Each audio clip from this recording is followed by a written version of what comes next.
This is the most mysterious unsolved murder case in all of Germany.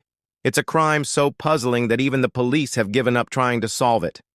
What makes this case even more bizarre is that some people believe the case may be connected with the paranormal. On March 31st, 1922, 6 people were brutally murdered on a farm in Bavaria, Germany. The name of the farm is called Hinterkaifeck. And today we are going to look at this horrible case and try to figure out who did this and why. Let's get into it. In 1922, the farm was owned by a family of 6. Andreas Gruber was the patriarch of the family. He was a strict but honest man and was well respected by everyone in town. Living with him was his daughter Victoria, who was a bit simple-minded and had a son named Joseph.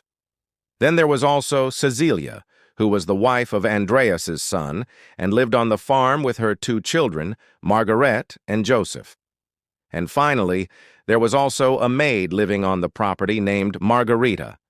On March, just a few days before the murder, an outside worker on the farm had discovered a large amount of animal feces in the stable, which he immediately reported to the police. He also mentioned that the same thing had happened about 3 weeks prior, and again just last week, someone had been digging in the horse stalls at night. The police, however, never took any action. At around 10:30 a.m. on March 31st, 1922, a priest who visited the church in the nearby village passed by the Gruber farm. As he passed by the farmhouse, he saw the red curtains in one of the bedrooms being abruptly pulled shut. Although it was a bit odd, the priest didn't think much of it and continued on his way. When the priest arrived at the church, he noticed that there was something very wrong. The morning fog had created an ethereal atmosphere over the fields, and the sound of birds chirping was unusually loud in the otherwise silent countryside. But what really caught his attention was the fact that the church doors were open, and inside were 2 unswaddled babies. The priest became alarmed, because the church was near a busy road, and leaving babies unattended was very dangerous. So he brought them back to the village and gave them to the local midwife to watch. He then continued on his way, thinking nothing more of it. But soon he would regret not paying more attention to those babies. That afternoon, after saying his prayers, the priest decided to visit the farm where the 2 babies were left. He walked down the dirt road and knocked on the door. When no one answered, he tried again, but still no one came to the door. He then decided to walk around the house to see if everything was okay, and that's when he noticed something horrifying. There was blood spattered everywhere on the walls and windows. And when he opened the door, he found a horrific scene. Inside the farmhouse, the priest found the bodies of the entire Gruber family laying on the floor in a pool of blood. Andreas was lying next to his daughter Victoria, and they had both been beaten to death with a mattock. Victoria's young son Joseph was found strangled to death with a piece of cloth. And the body of Casey's children, Margaret and Joseph, was lying face down on the bed, also strangled to death. The only person missing was the maid, Margarita. As the priest stood there in shock, he heard a noise coming from the attic. He grabbed a poker from the fireplace and went to investigate. To his horror, he found Margarita standing over a trunk in the corner of the room holding a bloody axe. She was wearing only her shorts and top, and it was covered in blood. Before the priest could react, she attacked him with the axe, but he managed to fight her off and escape. When the police arrived, they found the bodies of the entire Gruber family, as well as the priest who had managed to make it outside the house, but had since succumbed to his wounds. The killer was nowhere to be found. They searched the area for miles, but couldn't find anyone. In fact, they never even found any footprints leading away from the farm, even though the killer had obviously run away at some point. When they searched the house, they found that all of the windows were nailed shut from the inside. The killer had obviously done this so that no one could get in or out. The police also found a pillowcase full of stones in the bathroom and a mattock with traces of blood on it in the barn. And then there was Margarita. When the police arrived, she had barricaded herself in a small room upstairs. She refused to come out and screamed at the police to kill her. After several hours of negotiating with the police, she finally came out with her hands raised. When the police searched the room, they found that she had cut off all of her hair and had several long scratches on her legs.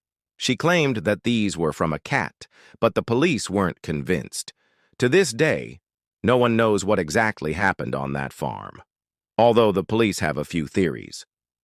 The first theory is that the motive behind the killings was money. The Gruber family was a wealthy family, and the killer probably wanted their money. This theory is supported by the fact that the killer only took the family's money and left all of their other possessions behind. However, this theory doesn't explain why the killer spared Margarita. The second theory is that the killer was in love with Margarita and went on a rampage after she rejected him. This theory is supported by the fact that Margarita was the only survivor and that she had those strange scratches on her legs. However, it doesn't explain why the killer killed the rest of the family. The third and final theory is that the killer was someone who had a grudge against the family. Maybe they had done something to someone in the past, and that person wanted revenge. This theory is supported by the fact that Andreas was known to be a strict man and had made many enemies in his life. However, it doesn't explain why the killer spared Margarita. One of the most disturbing things about this case is that it seems like the killer was careful to avoid leaving any evidence behind. For example, they took great pains to make sure that no fingerprints were left at the scene, and as we said earlier, they seem to have made sure not to leave any footprints in the mud either. Another disturbing detail is that the killer seemed to have studied the house. For example, they knew which windows were nailed shut from the inside and which ones were unlocked. They also knew which room the priest would most likely go to when he came to the house. All of this suggests that the killer was someone who was familiar with the house and its inhabitants. Some people even believe that the killer was a ghost. After all, how else can you explain the fact that no one was ever caught?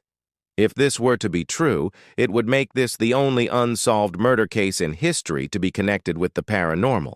The strangest part about the case is that similar things started happening after the investigation was over. For example, the police dogs that were brought in to sniff out the killer's scent suddenly started barking at nothing. And when they went to the attic where Margarita had barricaded herself, they started howling and wouldn't go any further. Not only that, but animals in the area also started acting strangely. Cows were giving birth to dead calves, and chickens were laying eggs with blood in them.